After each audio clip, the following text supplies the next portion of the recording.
ದೇಶನೇ ಅತಿ ದೊಡ್ಡ ಪ್ರಜಾಪ್ರಭುತ್ವ ದೇಶ. ಆದರೆ ಸುಮಾರು 106 ವರ್ಷಗಳಿಂದ ನಮ್ಮನ್ನು ಕಾಡುತ್ತಿರೋದು ಕರಪ್ಷನ್.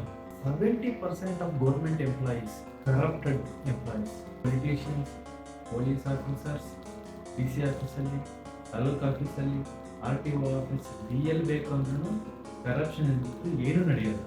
ಪ್ರತಿ ವರ್ಷ ಸಾವಿರಾರು ಕೋಟಿ ಕರಪ್ಷನ್ ಕೇಸುಗಳಾಗ್ತದೆ. ಇದಕ್ಕೆಲ್ಲ ಬೆಲೆ ಕಟ್ಟೋರು ಯಾರು?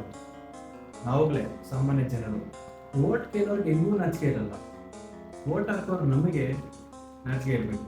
70% ಆಫ್ ಪೊಲಿಟಿಷಿಯನ್ಸ್ ಎಲ್ಲ ಸುಲಭಾಗ್ತನಗಳು ಮಾಡೋದು, ಸುಳ್ಳು ಪ್ರಾಮಿಸ್ ಕೊಡೋದು, ಜನರನ್ನು ಮೋಸ ಮಾಡಿ ಎಲೆಕ್ಷನ್ ಗೆಲ್ಲೋದು, ತಲೆಮಾರುಗಳಿಗೆ ಸರಿ ಹೋಗಷ್ಟು ದುಡ್ಡು ಮಾಡ್ಕೊಂಡು ಗೌರ್ಮೆಂಟ್ ಮನಿನ ದುರುಪಯೋಗ ಪಡಿಸ್ಕೊಡೋದು, ಫ್ರೆಂಡ್ಸ್ ಆ್ಯಂಡ್ ಫ್ಯಾಮಿಲೀಸ್ಗೆ ಟೆಂಡರ್ಗಳನ್ನ ಕೊಡೋದು. ಆದರೆ ಜನರಿಗೆ ಚಿಪ್ಪೆ.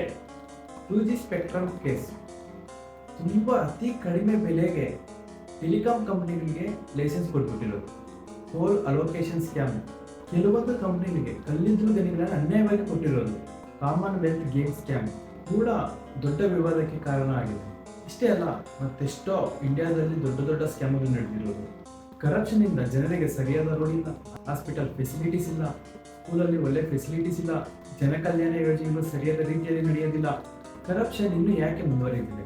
ಎಲೆಕ್ಷನಲ್ಲಿ ದುಡ್ಡು ಕೊಟ್ಟು ಗೆಲ್ಲೋದ್ರಿಂದ, ಅವರ ಅಧಿಕಾರ ದುರುಪಯೋಗ ಪಡಿಸ್ಕೊಳ್ಳೋದ್ರಿಂದ, ಕೋರ್ಟಲ್ಲಿ ನ್ಯಾಯ ಲೇಟ್ ಆಗೋದ್ರಿಂದ, ಗೌರ್ಮೆಂಟ್ ಫಂಡಿಂಗ್ನ ದುರುಪಯೋಗ ಪಡಿಸ್ಕೊಳ್ಳೋದ್ರಿಂದ, ಇದರಿಂದ ಬಡತನ, ನಿರುದ್ಯೋಗ, ದೇಶದ ಅಭಿವೃದ್ಧಿ ಯಾವುದೂ ಮುಂದುವರಿಯುತ್ತಿಲ್ಲ. ಗೌರ್ಮೆಂಟ್ ಜಾಬ್ ಅಲೋಕೇಟ್ ಮಾಡೋದಕ್ಕೆ ಕೂಡ ಹೋರಾಟಗಳು ಪಡಬೇಕಾಗಿರೋದು. ನಮ್ಮ ದೇಶ ಕರಪ್ಷನಿಂದ ಹೊರಬರುತ್ತಾ ಇಲ್ಲಾಂದ್ರೆ ಕರಪ್ಷನ್ನೇ ಕಂಟಿನ್ಯೂ ಆಗುತ್ತೆ. ನಾವು ಸರಿಯಾದ ವ್ಯಕ್ತಿ ವೋಟ್ ಹಾಕಿದಾಗ ಮಾತ್ರ ಕರಪ್ಷನಿಂದ ಆಚೆ ಬರೋಕ್ಕೆ ಸಾಧ್ಯ ಆಗುತ್ತೆ. For more facts to follow.